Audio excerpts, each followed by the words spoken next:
Thank you. So you also have my testimony. The good news is I'm going to say these 4 things in the back really quickly here. It's a bonus if you do it in 10 seconds or less. So I think it's really important to recognize that any year in which we do not give minimum wage workers a minimum wage increase, we're actually reducing the wages of our lowest income folks here in Rhode Island. It's been mentioned, and I would certainly add my appreciation to this body and to the governor for supporting minimum wages in recent years. The truth is, however, those minimum wage increases came about after many years of neglect. If you take a look at the period just since 2000, in inflation-adjusted dollars, minimum wage workers are making $1.14 an hour more now than they were in 2000. That's not the kind of money that you're looking at when you hear about these huge percentage increases that the folks from the business community have been expressing to us. Another way to look at this is to compare the minimum wage to productivity increase. Working men and women in Rhode Island have been increasing their productivity significantly since 1979. Productivity in Rhode Island has gone up 81%, that's up until 2016. That compares to a minimum wage increase of just 17%. If minimum wage had kept track with productivity over that period, we would have a minimum wage today. Actually, we would have had a minimum wage in 2016 of $14.83.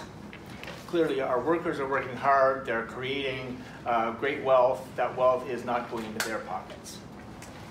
As Georgia mentioned, there's been a lot of research about job loss, including a fairly recent study that has been completely debunked from the University of Washington. What economists do, this is actually one of the most studied areas of economics today. And the best economics research is looking at actual minimum wage increases. They're not looking at sort of, economics 101 that say that if you tax something or raise the price of it, you're going to get less of it. There's a reason that economists stay in school beyond economics 101. There's a new study out actually that has looked at 137 minimum wage increases over about the last 35 plus years, and has found that there is no discernible employment loss. There's little fluctuations here and there, but on balance, it ends up being essentially a wash. And then my final point, we've heard a lot of concern expressed about the impact this is going to have on certain sectors.